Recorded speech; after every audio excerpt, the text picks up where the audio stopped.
ng Sambales. Baka iwan niya si GM sa taas. Ay, mas mainit naman sa Sambales kasi mainit. Ay, nasa Sambales yun eh. Mainit ba? Tapos after no, ako kasi sa taas. Pero magandang beach siya sa Sambales. Tsaka masarap ang mangga doon.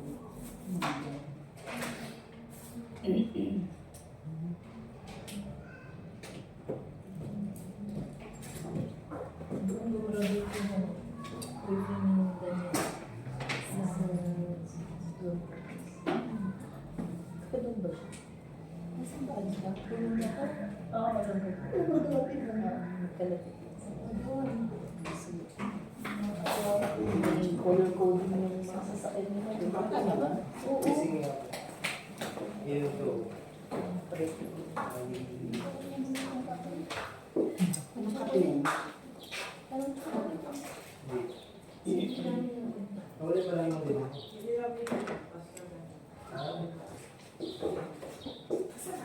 Thank you.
Alright, let's go ahead and stand up, please, mga kapatid.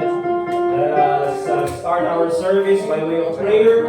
Mga dyan sa labas, pwede na pumasok. We'll ask Brother Corey for our opening prayer, please. And after that, Brother Arjun will lead us in congregational singing. Dear Lord, Father, our Lord Jesus Christ, I just pray that you just bless this church service, bless everyone's hearts and give them ears to hear the word today, Lord God. Bless the preacher and just give him the ability to preach well from your word. In Jesus Christ's name I pray. Amen. Amen. Remain standing, please, Brother Arjun.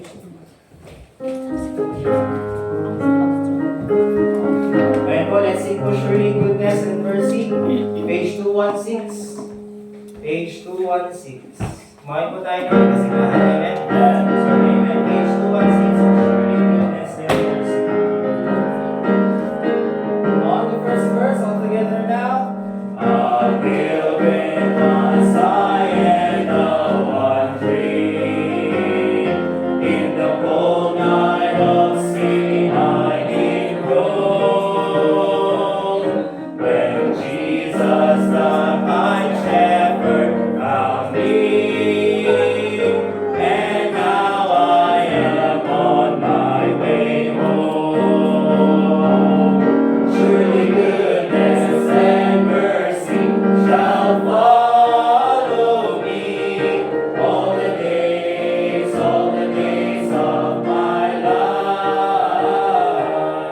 Surely goodness and mercy shall follow me all the days of my life.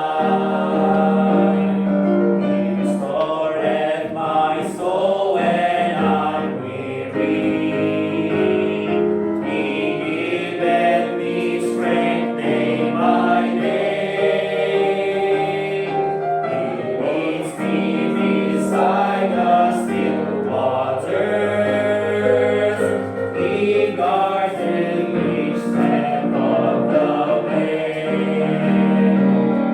Surely goodness and mercy shall follow me all the days of my life. Surely goodness and mercy shall follow me all the days of my life.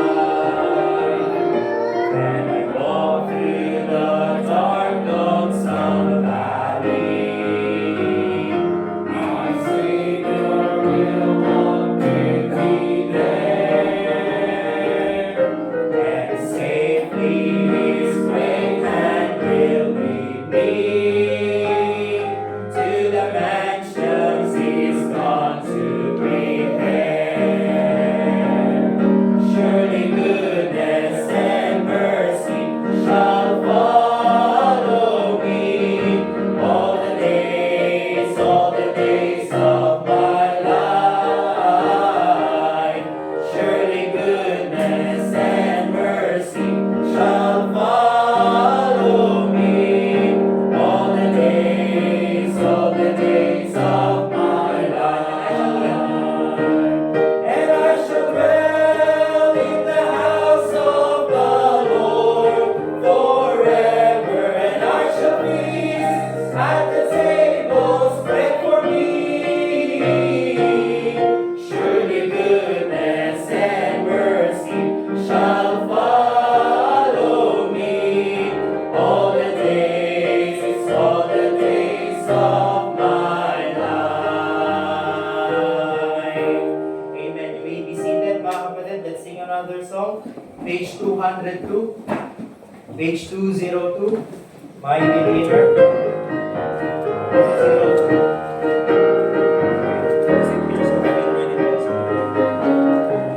the first verse, all together now.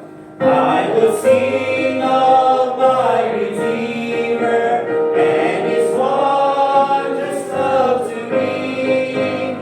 On the cruel cross He suffered, from the curse to set me free. Sing, oh sing of my Redeemer, with His blood He purchased me. On the cross He sealed my pardon, paid the debt and made me free. I will tell the wondrous story, how the lost estate to save. In His boundless love and mercy, in a ransom freely gave. Sing, oh sing of my Redeemer, with His blood He purchased me. On the cross He sealed my pardon, paid the debt and made me free. All together, I will praise my dear Redeemer, His triumphant power I'll tell, how the victory He giveth over sin and death and hell. Sing, oh sing of my Redeemer, with His blood He purchased me. On the cross He sealed my pardon, paid the debt and made me free. On the last, I will sing of my Redeemer and His heavenly love to me. He from death to life hath brought me, Son of God, redeemed to me. Sing, oh sing of my Redeemer, with His blood He purchased me. On the cross He sealed my pardon, paid the debt and made me free. Amen. Amen. Wonderful singing mga kapatid. Wonderful singing. Let's go ahead po dun sa ating announcements. If you have may bulletins po kayo dyan si Brother Orons. Bigyan ka bulletins para po alam natin yung mga announcements natin. Especially yung ating mga prayer requests. Okay? So remember mga kapatid, yung ating mga schedule ng services sa Sunday, 9 a.m. po, Sunday afternoon 1 p.m. and then Friday evening sa 6 p.m. Okay? Soul winning, doon po tayo sa ano kasi ang ingay doon sa Rose Garden, di ba? And lumipad kami dun sa skating rink. Okay, mas okay na lang doon. So, we'll be there Wednesday 4:30, andun na po kami. And then Saturday 9 a.m. and then Sunday after service 2 p.m. Okay? And doon po tayo sa mga announcements natin. Isa po yung announcement natin. This coming Sunday, May 3, meron po tayong guest speaker. So, susundin ko siya sa May 1. Okay, si missionary Zishan, Z-E-S-H-A-N. At siya po ay missionary doon po sa Pakistan. Okay, he is a Pakistani national. Nag-aral dito sa Pilipinas, nakapangasawa ng Pilipina, and then bumalik at nag-start ng ministry doon sa kanilang lugar sa Pakistan. And maganda po yung kanilang ministry. So we'll pray for him and we're excited na makasama siya this coming Sunday. Okay? Prayer requests, of course, let's continue to pray for our church. especially po dun sa number 3. Let's continue to pray for yung ating approval ng ating school preaching sa Baguio na Trinidad sa mga public school students. And dyan po sa Baguio na Trinidad po yan, okay? Also, isa sa important na pag-pray po natin yung dito sa Pines Montessori School. Let's pray for the teachers, of course, students, and administration. And tulad nung in-announce ko noon, let's continue to pray po dun sa yung owner po ng place na ito. And let's continue to pray for the success of this school, okay? Also, let's continue to pray for number 8, yan si Sister Iris and Sister Lay. Continue to pray for them sa kanilang full recovery. Ganon din si Ryan, yung asawa ni Sister Leia. Kakatapos lang ng surgery last Monday, I think. Diba? Monday, Tuesday. Tuesday pala. Diba? And so, hopefully maka-full recovery na siya. Okay? Yung ating soul winning report for this week, we have 43. I think meron pa yung hindi nakalagay. So sino po yung mga hindi pa nakapaglagay? Yung kanilang soul winning. Okay? Meron pa. Sila mamaya, yan natin yung sa app. Ituro ko kung paano gamitin. Okay? Yung ating soul winning tracker. But this year, mga kapatid, praise God, we already have 1,303. Amen? Amen? So let's continue to win more souls for the Lord Jesus Christ. Let's continue to be faithful sa ating soul winning, especially this coming May. Expect, mga kapatid, that we will push soul winning this coming May because, of course, June, July, August, September, tagulan po yan. Probably even October. And of course, pag dire-diretso yung ulan, madalas yung bagyo, wala po tayong opportunity ng soul winning. Diba? So it's good na we'll push sa May so that sa darating na mga months ng tag-ulan is at least doon na lang tayo mag-schedule sa yung mga covered places. Okay? Mga school, in SM for example. So yun po mga kapatid. And this time, meron po tayong birthday celebrant tomorrow. Pero kantahan na natin ngayon si Luke. Nasaan si Luke? Yan. Buwang-buwa. Luke, it's your birthday tomorrow. We'll sing for you, okay? Luke, look at this. Ayan. Alright, let's sing happy birthday para kay Luke. Happy birthday to you. Happy birthday to you. Happy birthday, happy birthday. Happy birthday to you. Amen. Happy birthday, Luke. Kami nakakatuwa lang tignan yung mga bata ngayon. Sila Sophia, sila Bian, sila Luke. Kung titignan nyo sila, diba, ang aayos nila, ang ganda ng mga damit. Eh, titignan nyo yung mga feature namin, nung bata kami, mga walang pantalon, mga nagkalat yung bib, di ba? Naglalakad ka, habang wala kang pantalon, pinipicturean ang bira. Di ba? Tignan nyo sila ngayon, di ba? Ang ayos nilang tignan, hindi tayo mga pinabayaan sa kalye. Pero lumaki naman ng maayos, amen? Okay naman, walang problema, okay? Alright, let's go ahead and have one more song from submitted by Brother RJ, and then dadako po tayo sa ating Bible reading and preaching. Let's sing po, page 145. It is well with my soul. Page 145. On the first verse, all together now.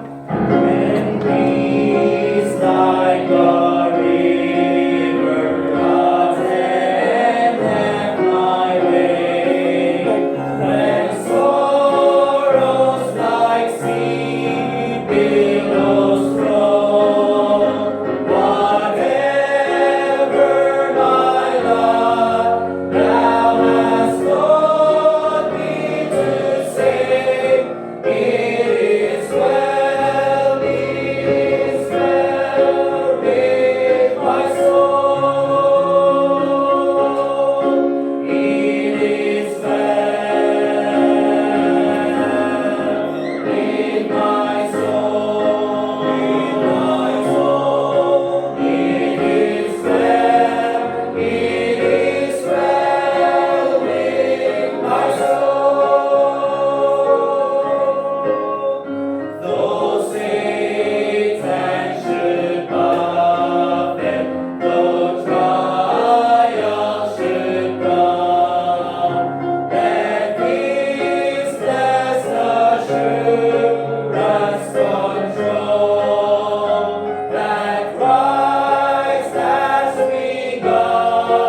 Amen. Wonderful singing, mga kapatid. Let's go ahead and open our Bibles, please, sa 2 Corinthians chapter 12. 2 Corinthians chapter 12. And we'll read from verse 1 hanggang verse 21. 2 Corinthians chapter 12.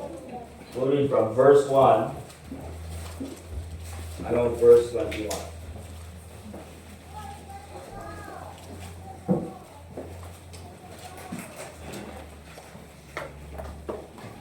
Sabi ng Bible in 2 Corinthians chapter 12, verse 1. It is not expedient for me, doubtless, to glory. I will come to visions and revelations of the Lord. I knew a man in Christ about 14 years ago. Whether in the body I cannot tell, or whether out of the body I cannot tell, God knoweth. Such an one caught up to the third heaven. And I knew such a man, whether in the body or out of the body I cannot tell, God knoweth. How that he was caught up into paradise, and heard unspeakable words which it is not lawful for a man to utter.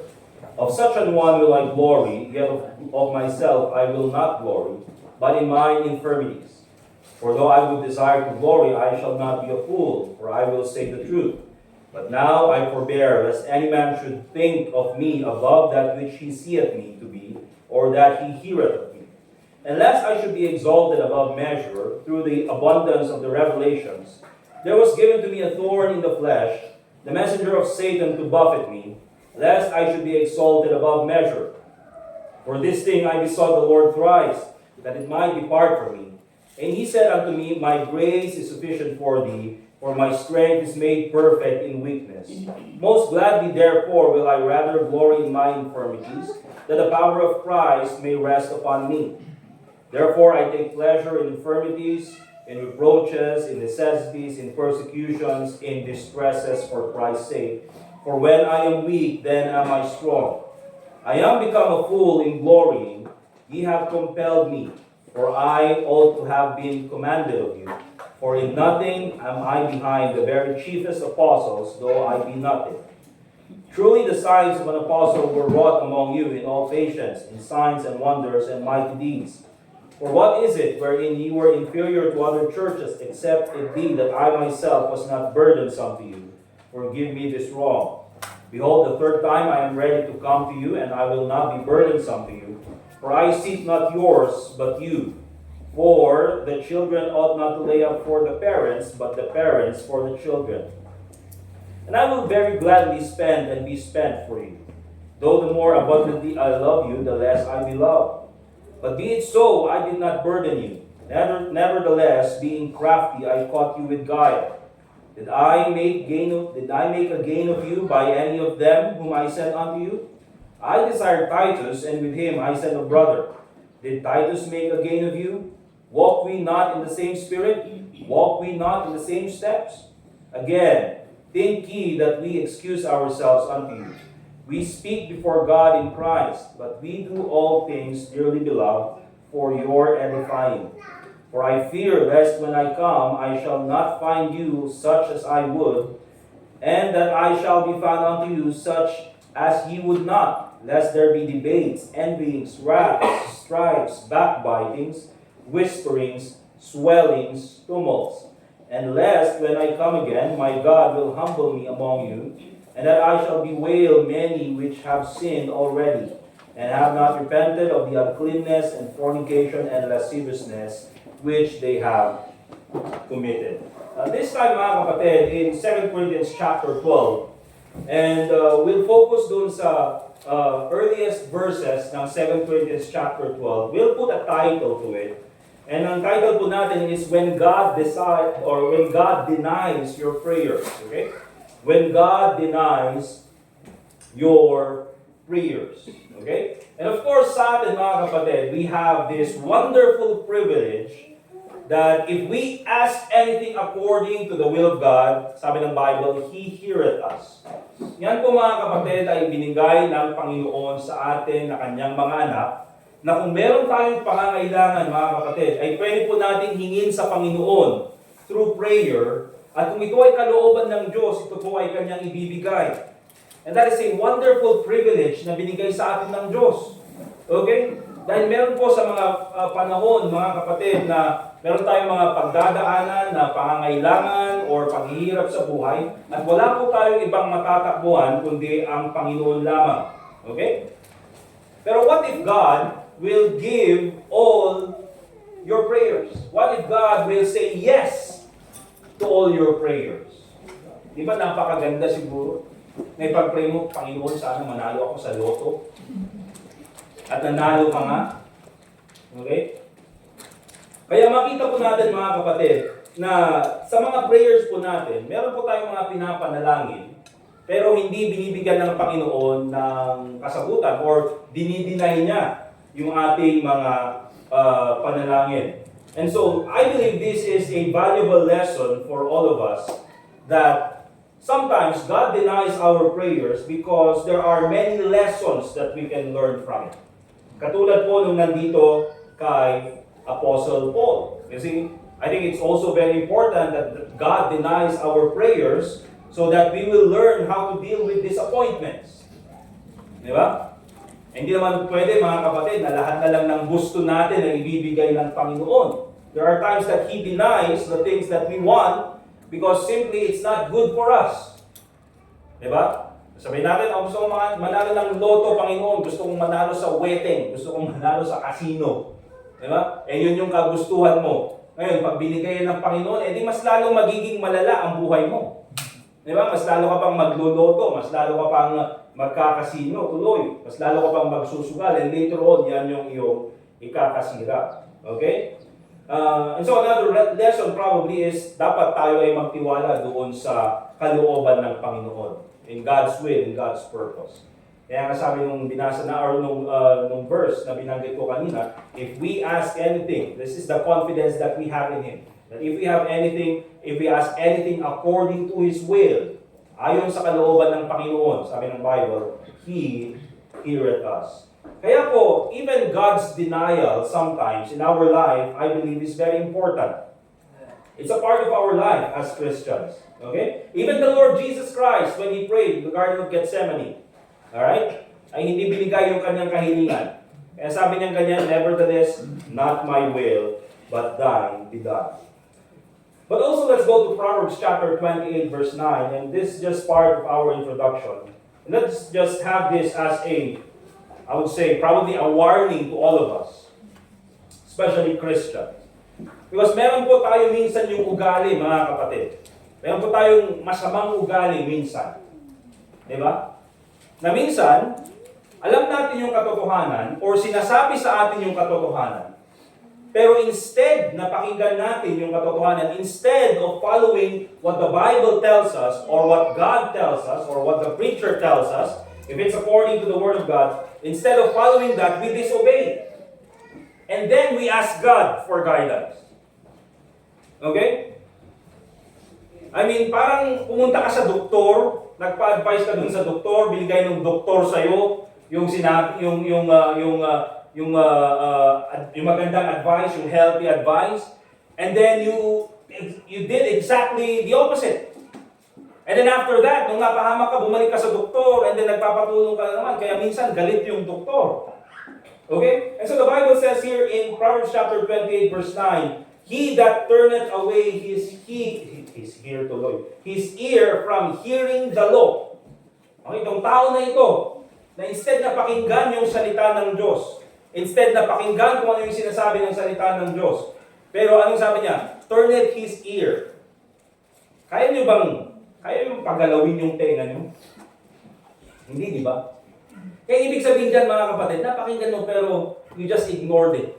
Hindi mo binigyan ng importansya, hindi mo bigyan ng kahulugan, hindi mo man lang, inintindi kung ano yung ibig sabihin. So, you just ignored what the Bible says, what the Word of God says. And then sabi ng Bible, even his prayer shall be abomination. Yung panalangin ng tao na yan, okay? Ito ay magiging kasuklam-suklam sa Panginoon. Di ba? Bakit? Because here's the thing mga kapatid, if we need guidance from the Word of God, if we need help from God, the first thing that He will use is His Word. Yung kanyang salita, ang kanyang gagamitin. We cannot expect, wag po tayo mag-expect na bigla na lang kakausapin tayo ng Panginoon. Di ba? Because we already have the Word of God. Kaya kung meron po tayong kailangan sa Panginoon at nakita po natin sa Kanyang salita or sa pangangaral ng Kanyang salita, we should obey it. Nang sa ganoon ay pag tayo'y mananalangin, papakinggan tayo ng Diyos. Okay? Now, let's just go ahead and look at some of the lessons that we can learn from when God denies our prayers. Okay? Yung ating mga panalangin. Let's go to 2 Corinthians chapter 12, verse 7. And notice here, where the Bible reads, sabi ni Apostle Paul, "And lest I should be exalted above measure." Okay, sa 2 Corinthians chapter 12, verse 7. "And lest I should be exalted above measure." Para ako ay hindi maitaas above measure, ng higit pa. Di ba? So sabi niya ganyan, through the abundance of the revelations. Kasi nga, there are so many revelations that were given to the Apostle Paul. Later on, titignan natin kung ano yung mga revelations na yan. So anong ginawa ng Panginoon? So that I will not be exalted because of the doctrine that I know, because of the revelations of God that is given to me, there was given to me a thorn in the flesh. Binigyan ako ng Panginoon ng sakit sa aking katawan, the messenger of Satan to buffet me, lest I should be exalted above measure. Okay? Lest I should be exalted above measure. You see, first of all, what happens, or what's the lesson that we can learn when God denies our prayers? Unang-una mga kapatid, God denies our prayers to keep us from being proud. Okay? God denies our prayers to keep us from being proud. Hindi binibigay ng Panginoon yung ating kahilingan, yung ating panalangin, nang sa ganun ay huwag tayong maging mayabang. Or hindi tayo maging mayabang. Okay? That's one of the reasons why, or the lessons why, God denies our prayers. Okay? So that we will not be proud. Hindi tayo mag-develop ng pride dito sa ating buhay. Okay? So, yan po yung unang titignan po natin. Because, ang Panginoon po, He knows what He's doing. Amen? Alam po niya kung ano yung ginagawa niya.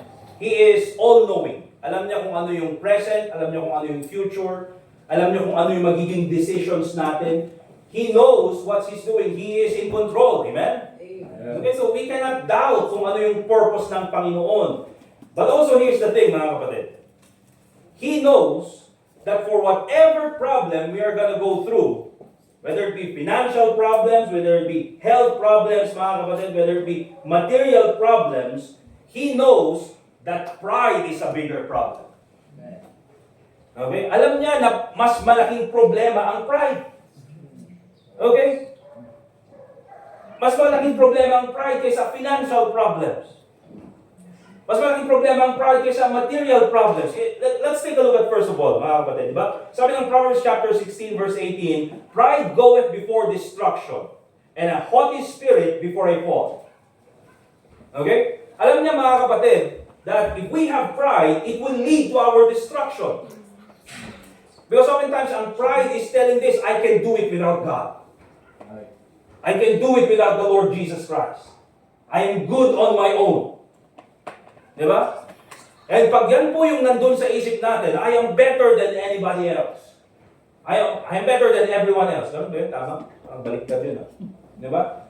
And so, pag ganun po yung isip natin, mga kapatid, that's a very dangerous slope. Bakit? Because later on, it will lead to destruction. It will lead dun sa ating pagiging, sa ating kasiraan, basically. You take a look at King Saul, you take a look at Samson, and even si David, mga kapatid, when they developed pride doon sa kanilang buhay, it destroyed them.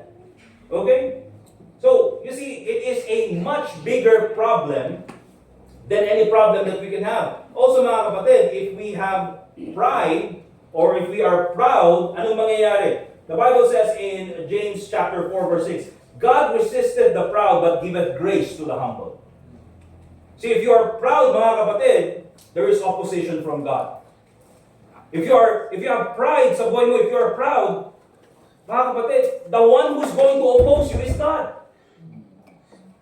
Ang Panginoon mismo ang pipigil sa iyo. God resisted the proud. Okay? Kaya alam niya mga kapatid yung kanyang ginagawa. Also, if there is pride or if there is a proud spirit sa buhay natin, ano magiging effect niyan mga kapatid is that also there will be conflict and strife. Okay, let's go to Proverbs chapter 28, verse 25. Notice kung ano sinasabi ng Bible. In Proverbs chapter 28. And notice of verse 25, the Bible reads, He that is of a proud heart, notice this, stirreth up strife. But he that putteth his trust in the Lord shall be made fat. Now, of course, mga kapatid. That is the first part, okay? He that is of a proud heart stirreth up strife. Notice that, mga kapatid. Okay? Kaya po hindi maganda na oftentimes tayo sa workplace siguro. Nasa workplace ka, or minsan may kaibigan ka, or even sa school. Diba ang hirap pag palagi mong kasama is yung signal number 3? Na klase ng tao, yung sobrang mahangin. Diba, may pinag-uusapan kayo eh. Di ba, ganda ng sasakyan na yun. Wala, sasakyan mo, mas maganda.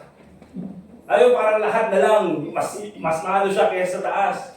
Mas mataas siya kaysa sa iba, or mas magaling siya kaysa sa iba. Diba? Or pag may nagkwentuhan, wala ka sa lolo ko. Wala yan sa lolo ko. Diba? So mahirap pag ganun. It will always create an unstable work environment, unstable relationship, because hindi po maganda pag may pride within relationships. It just creates, mga kapatid, conflict. Also, the Bible reads in Proverbs chapter 13, verse 10. Ito, magandang basahin po natin. Proverbs chapter 13, and in verse 10, where the Bible says, Only by pride cometh contention, but with the well-advised is wisdom. You see, mga kapatid, only by pride cometh contention. You see, a proud person, or a person full of pride, mga kapatid, is difficult to teach. Hindi maturuan. Mahirap maturuan. You cannot fill a glass that's already full. Kaya nga po tayo mga kapatid, despite of what we know, despite sabihin na natin of kung ano yung nalalaman natin from the Word of God, what we do when we come to church is we empty ourselves so that when we come to church, we will learn from the Word of God. Because kung punong-puno tayo sa sarili natin, if we keep on saying, I already know that, alam ko na yan, I already know this, I already know that. Guess what? When you come to church, you're not going to learn anything. Okay? Kasi alam mo na lahat eh. Okay? And so yan po yung sinasabi, there's hindered growth. Difficult to teach kapag po we are full of pride. Okay? And so kung titignan po natin, that's the reason why God doesn't want us to develop pride. Kaya minsan, He would not answer our prayers or He will deny our prayers.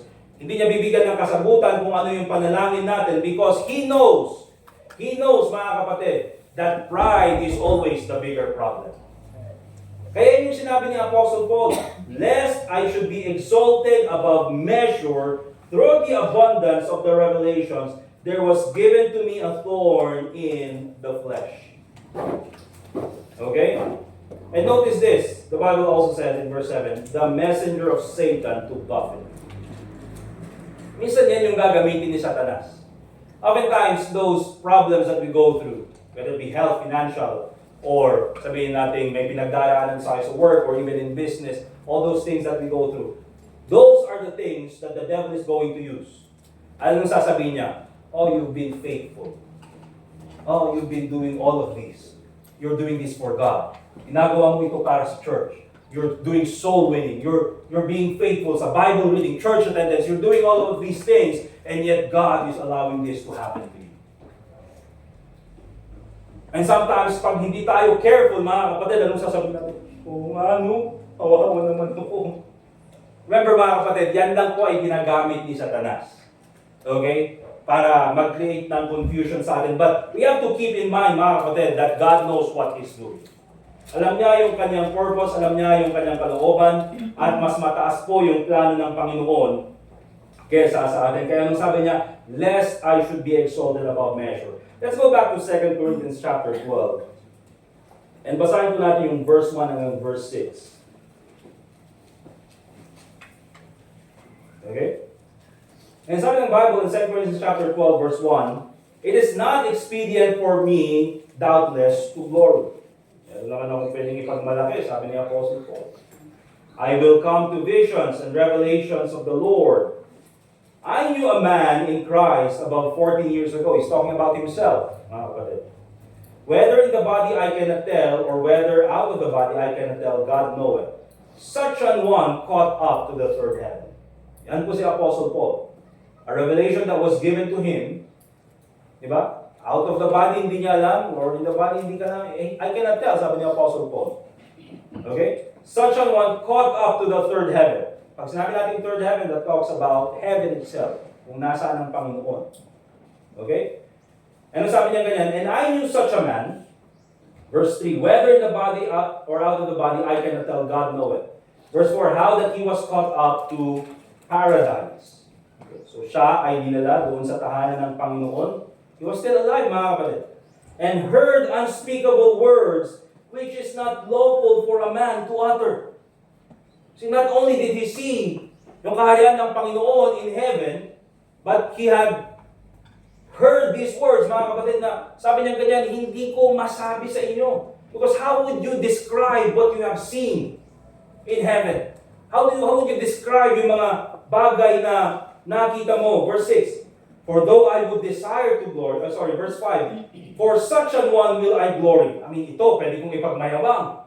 Because who among the apostles have experienced this? Who among you have experienced this? I have experienced this. Pwede kong ipagmayabang to. Pero sabi niya, yet of myself I will not glory, but in mine infirmities. Hindi ko ipagmamayabang yan. Kung meron man akong pwedeng ipagmalaki, it is the problems that I go to. Verse 6, for though I would desire to glory, notice this, I should not be a fool. Okay? This is folly to me. I will not glory. Because all of these things na nangyari sa akin, it all came from God. It is not because of me, it is because of God.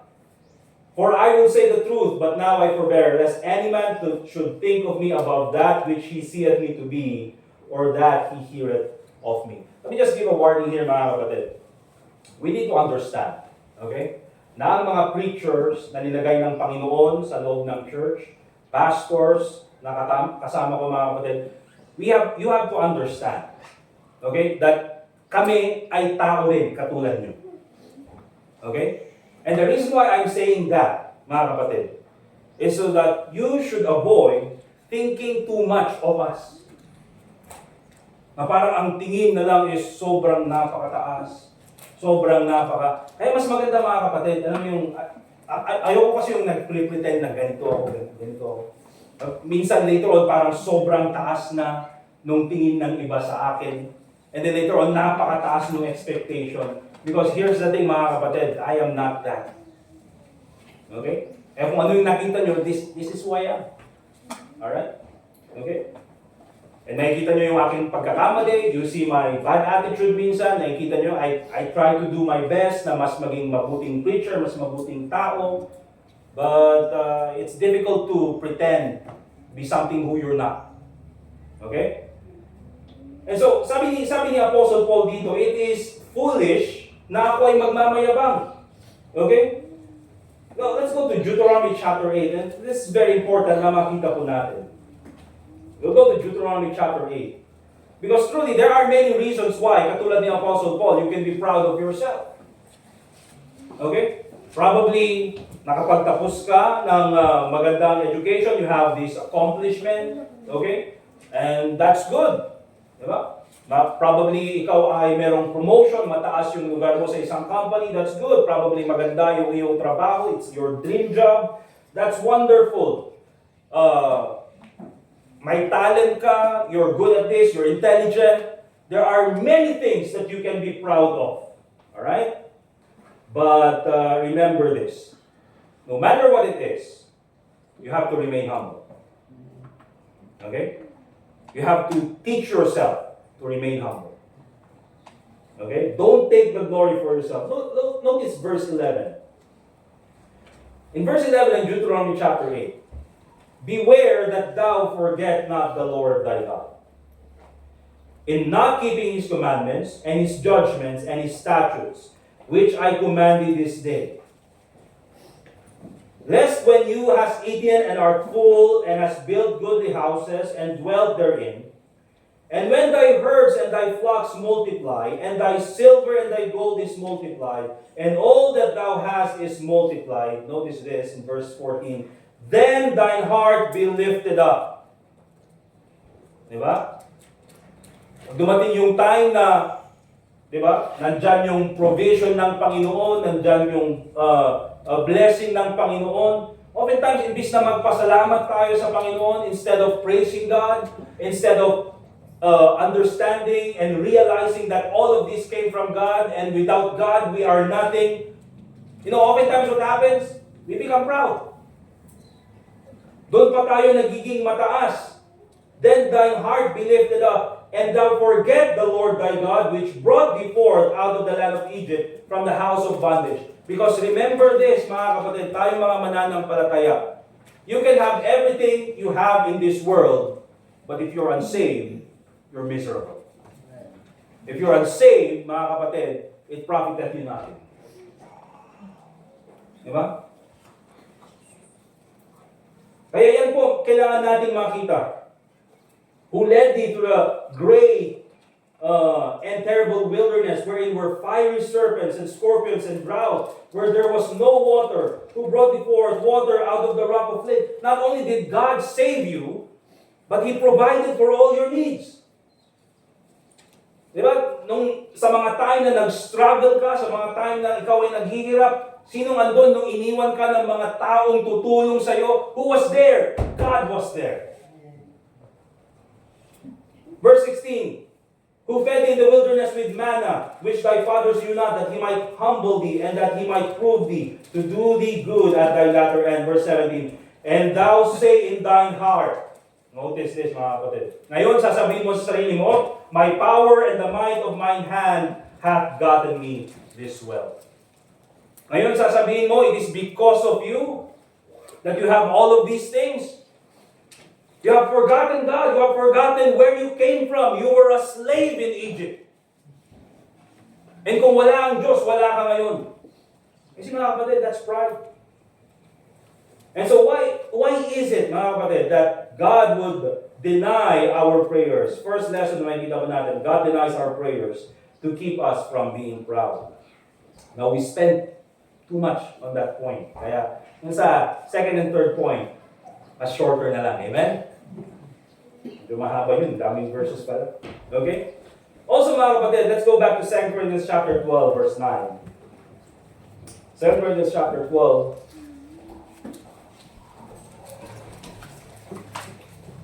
And verse 9. The Bible reads, and he said unto me, so, hindi sinagot ng Panginoon yung request ni Apostle Paul to remove the sickness. He prayed for it 3 times. Diba, meron tayong mga pinag-pray. Ang tagal natin pinag-pray. Bakit? Dinideny ng Panginoon. Okay?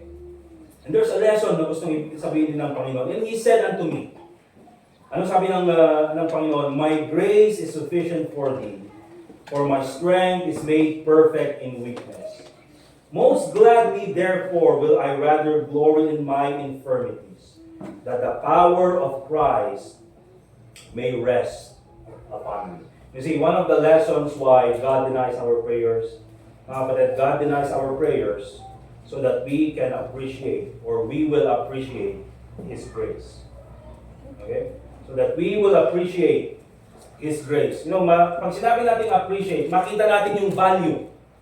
Diba, pag sinabi natin appreciate, katulad for example ng lote, ng lot, diba? Every year, nag-appreciate yung value ng lote. Tumataas, ibig sabihin, yung value ng lote. Every year yan, mga kapatid. Especially dito sa Baguio. Minsan, mga matatanda, nagkwekwentuhan, no, yung first square meter, 500, 100. Ngayon, magkano na? Sobrang mahal. 15, 20, 25,000.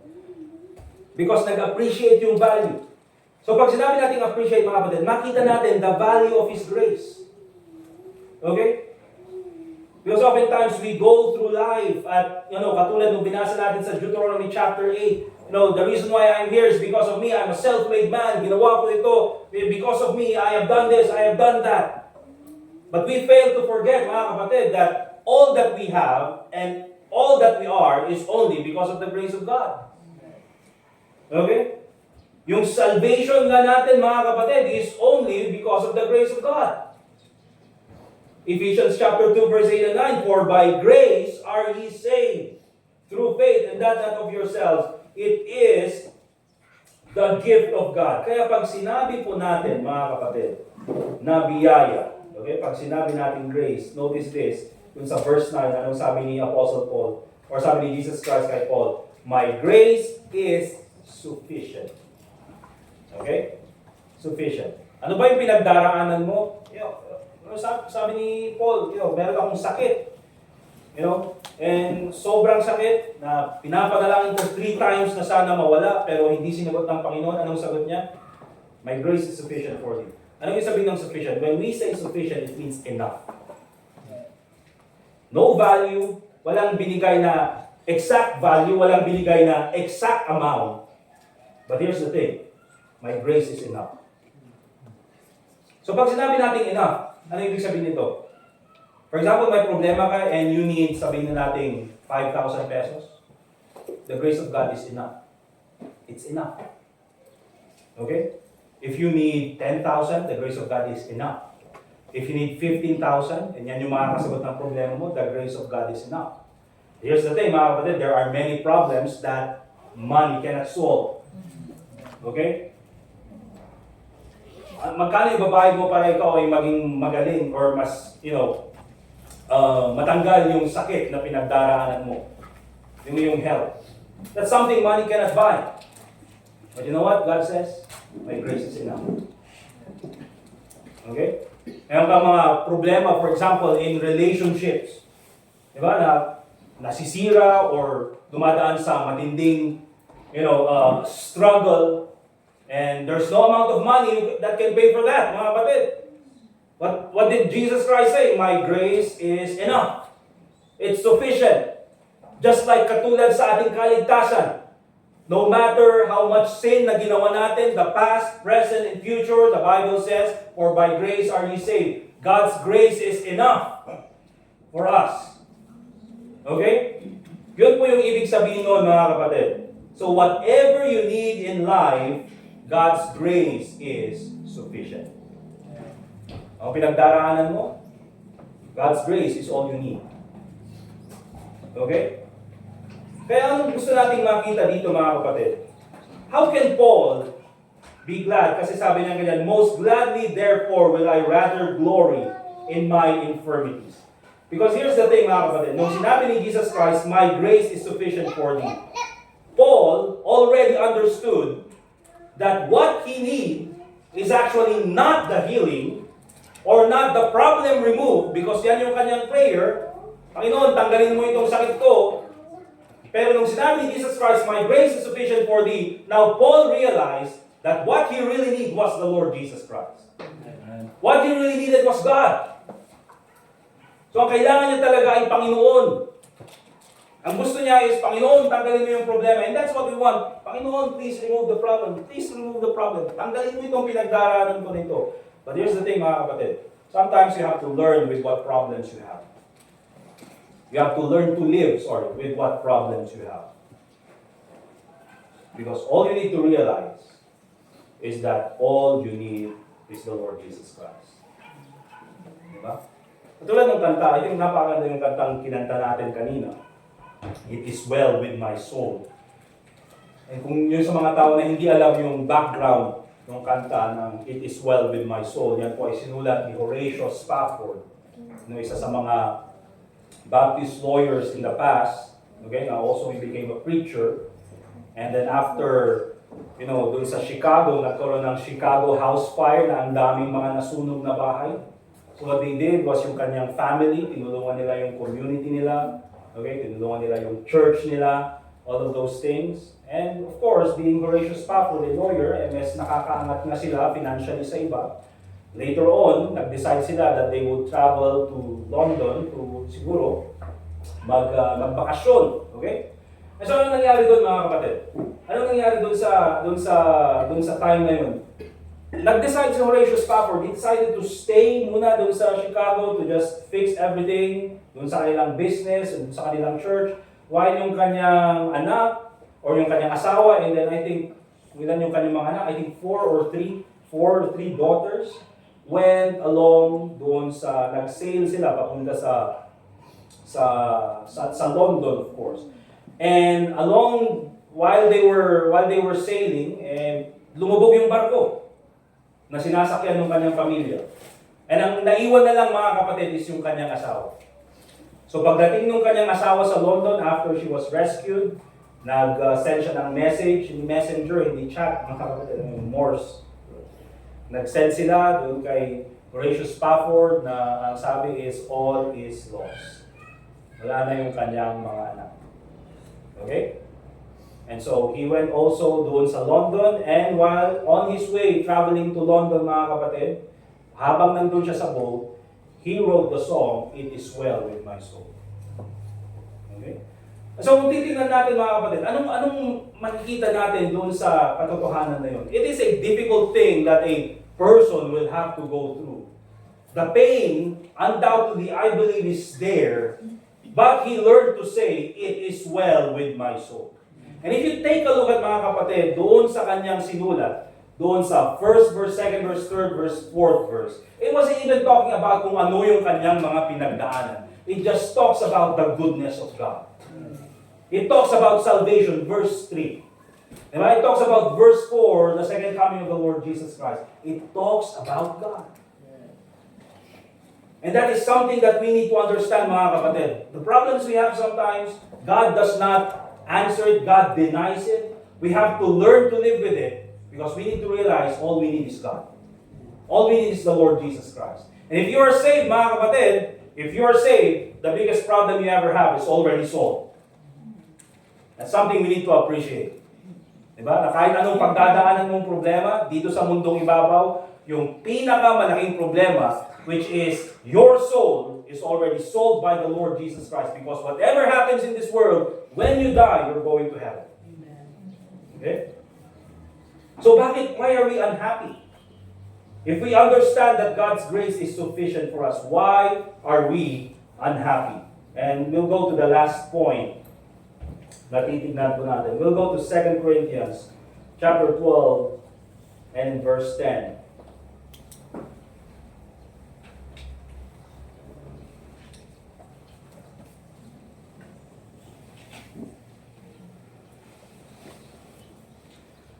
And the Bible reads, therefore, I take pleasure in infirmities.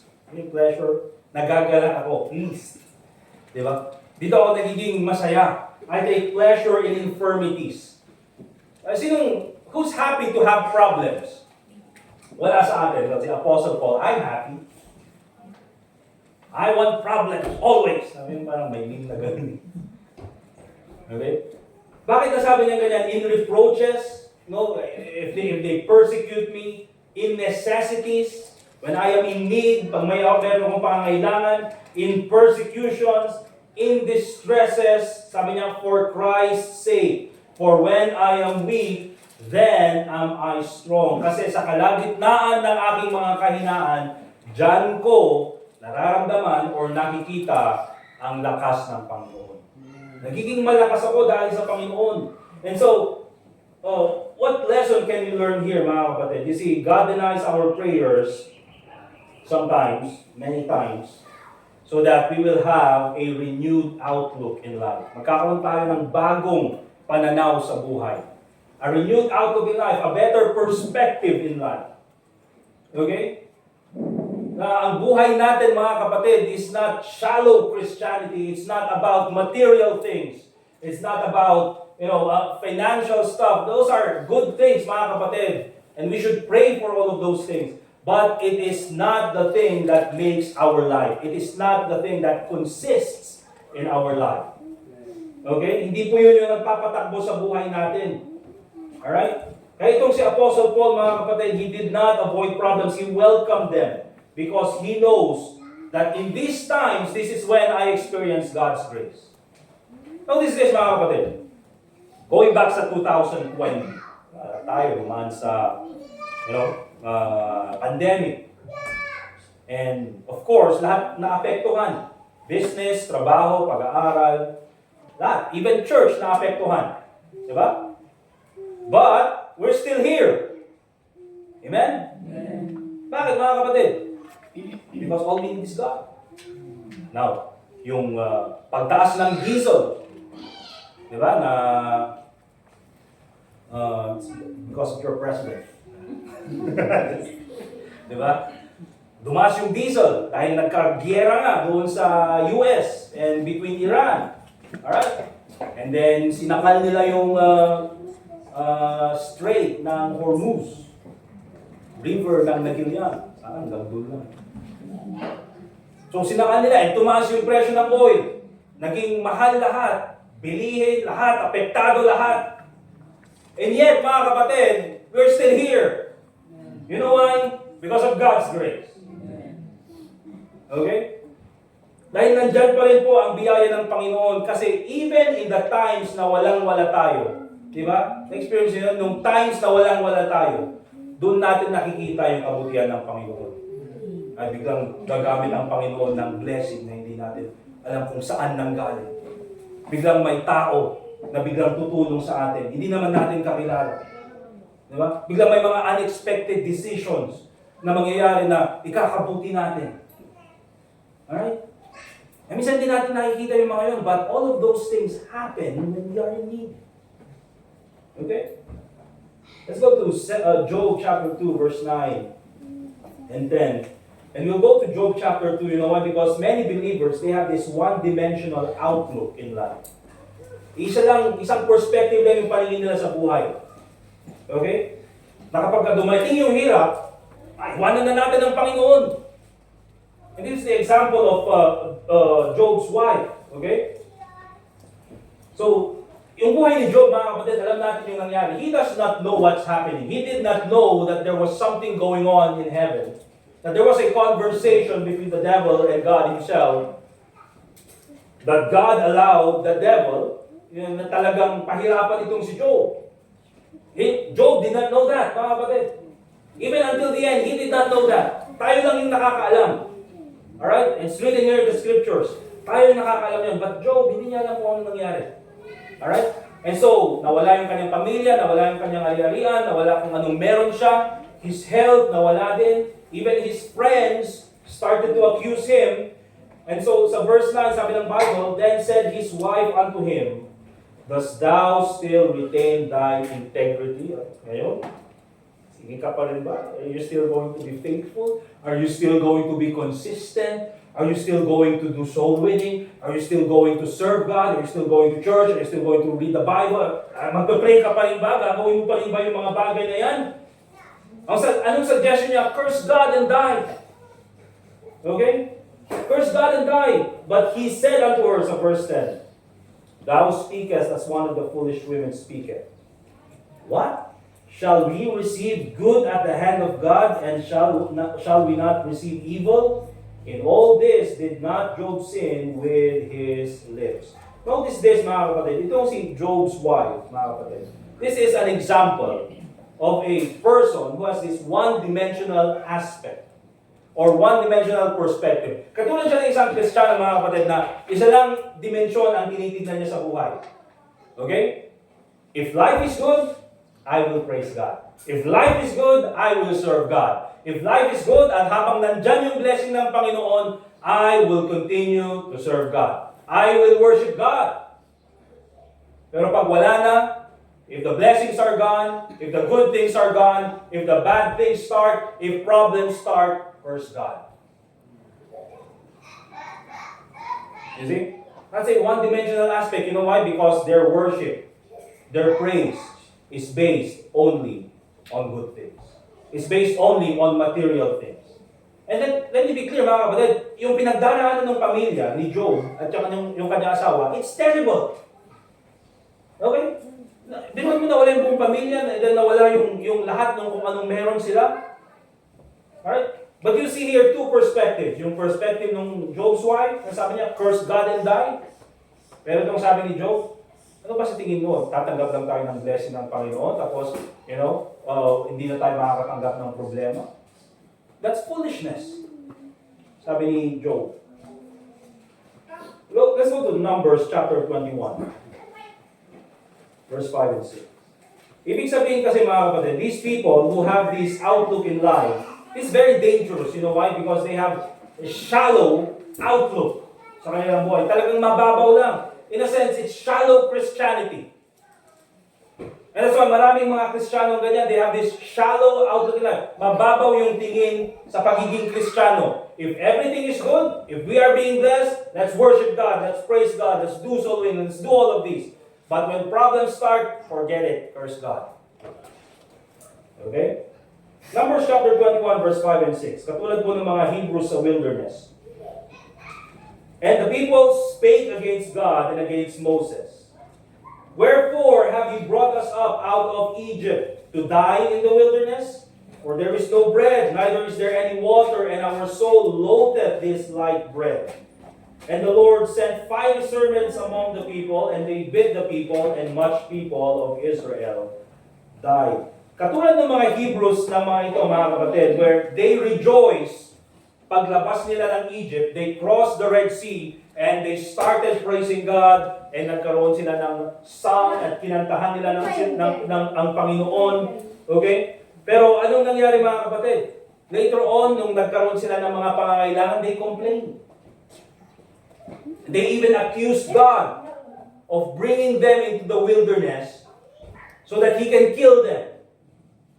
Wherein that was not the purpose of God, mga kapatid. His purpose was to bring them into the promised land. Yun yung purpose ng Panginoon. Okay? Hindi niya naging purpose, mga kapatid, na sila ay mamatay doon sa wilderness. The reason why they died in the wilderness, mga kapatid, is because of their rebellion towards God. It's because of their constant complaining. Okay? Na, look, tignan niyo ang nangyari. Have you brought us out of Egypt to die in the wilderness? Bakit? There is no bread. There is bread. There is manna. Diba? Neither is there any water. Pero ang sabi, and our soul loathed this light bread. Nagsawa na kami. Valley bread na lang palagi. So, valley bread, valley bread, valley bread, valley bread. Di ba pwedeng iba naman? Here's the thing, mga kapatid. If you're in the wilderness at walang makain, I think you should appreciate what God gives you. Instead of complaining with what you don't have. You're in the wilderness. Ano ka doon? May SM sa wilderness? Wala. Okay? And so, ano nangyari? The Lord sent 5 serpents among the people. And they bit the people, and much people of Israel died. You see, mga kapatid, Christians who have this limited outlook in life are just like these Hebrews in the wilderness. They are usually complainers, and they have no direction in life. They keep on complaining, and what happened to them? 40 years going through the wilderness. Around and around, wala silang narating. They died in the wilderness. You know, maraming Kristiyanong ganyan. There are many Christians who are like that. Okay? Keep on complaining, doing nothing for God. You know, pag may programa yung church, they're the ones who are against the program. They're the ones who are always complaining. And so you see them going around, having no direction in life, na walang nagagawa para sa Panginoon until such time that God takes them home. They have done nothing for the Lord Jesus Christ. They are shallow doon sa kanilang spiritual life. Bakit? Because they're just looking at what they need. Kailangan namin ng bread, we need meat, but they have forgotten what God has done for them. God brought them out of Egypt. They are ungrateful. Okay? And so, many times, God will not answer our prayers so that we will have a renewed outlook in life. Because in the end, what we truly need is none other than the grace of God. Amen? Biyaya ng Panginoon. What we need is God. So, sa ating pagtatapos, denied prayers, when God denies our prayers, this is just to teach us these lessons so that we will become better people. Amen? God does not deny your prayer so that you will become worse. Hindi po. God denies your prayers so that you will become a better person. So that you will understand, mga kapatid, that you should be humble, you should not be proud. Kung ano man meron ka, you should not be proud, so that you will appreciate the grace of God sa buhay mo, and so that you will look at life in a deeper and much better perspective. Amen? Yan po yung gustong ituro sa atin ng Panginoon. These prayers that God denies, these are part of life. What is important is that we learn from them. Amen? Let us pray. Dear God, Heavenly Father, once again, we thank you for this time na kami pumuli ay nakapag-aral ng iyong salita. Thank you so much, dear God, for the privilege that you have given to us to pray. Thank you for the prayers you have answered, you have approved. And also, dear God, we thank you for the prayers you have denied. Thank you, Lord, because you know that some of these prayers are not good for us.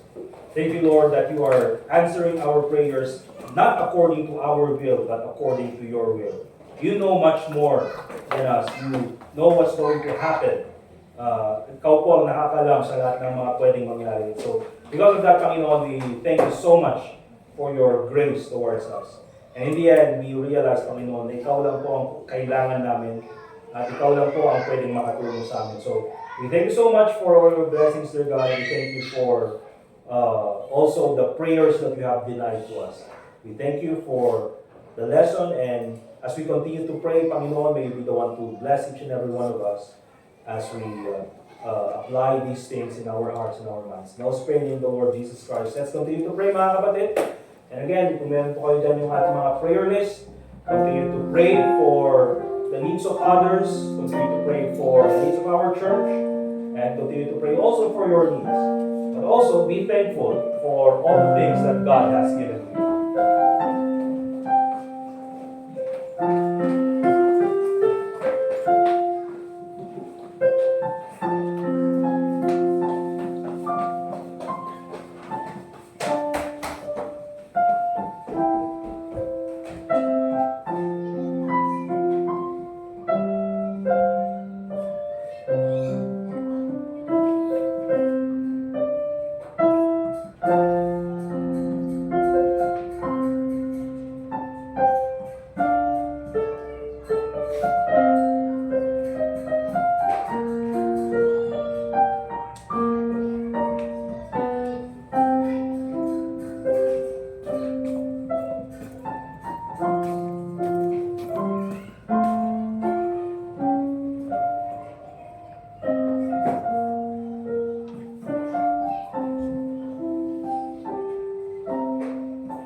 Dear Heavenly Father, once again, we thank you for this time that we can pray. Thank you, Lord, for once again all your blessings. Lord, as we continue in our service, your name be glorified sa lahat ng aming gagawin. We also pray, Lord, for the offering that we're about to give. Nawa po ito ay maging gamit po para sa iyong kalwalhatian. And tulungan po kami, Panginoon, na kami po ay maging mabuting mananampalataya. We can continue to serve you and continue to be a blessing to others. Lord, thank you so much for all the good things you've done for us. And also pray in the Lord Jesus Christ. Amen. Alright, let's go ahead and prepare po natin yung ating mga offerings. Mga kapatid, wala si Brother Kenu and then si Brother Oron. Sila na lang po yung magpapasok ng ating offering baskets.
kasama natin sila Brother Robel, Ma'am Dave, or si J. Don. Okay, we're very happy. And of course, nakasama ang bawat isa. We're glad that we're here together to worship. Let's all stand up please. Let's get our songbooks. We'll sing song number 301, Sweet Hour of Prayer. And pagkatapos mo niya, we will ask Brother Jaser for our closing prayer. Song number 301, Sweet Hour of Prayer. All together in the first stanza. Sweet hour of prayer, sweet hour of prayer, that calls me from a world of pain, and bids me at my Father's throne, make all my wants and wishes known.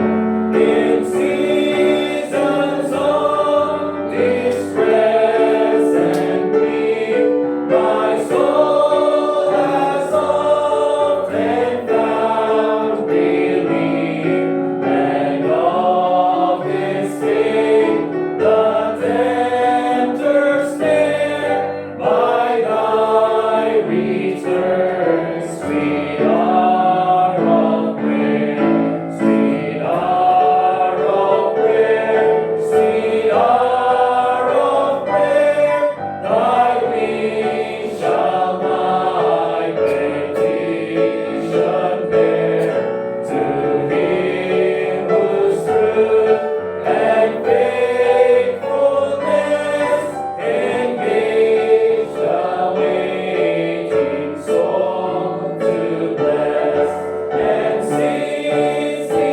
bids me see his face, believe his word and trust his grace, I'll cast on him my every care, and wait for thee, sweet hour of prayer, sweet hour of prayer, sweet hour of prayer, may I thy consolation share, till from Mount Pisgah's lofty height I view my home and take my pride. This robe of flesh shall drop and rise to seize the everlasting prize, and shout while passing through the air, farewell, farewell, sweet hour of prayer. Amen. Farewell, guys. Okay na si Brother Jason. Also, this afternoon, mga kapatid, ang preacher natin is si Brother Eric. He's preaching to us this afternoon. Please be here. Pakinggan natin siya. Also, this is their last Sunday here in this land. in this city. Pupunta sila ng Cagayan de Oro to do serving also. So, let's call si Brother Jaser. We can fellowship with one another later on.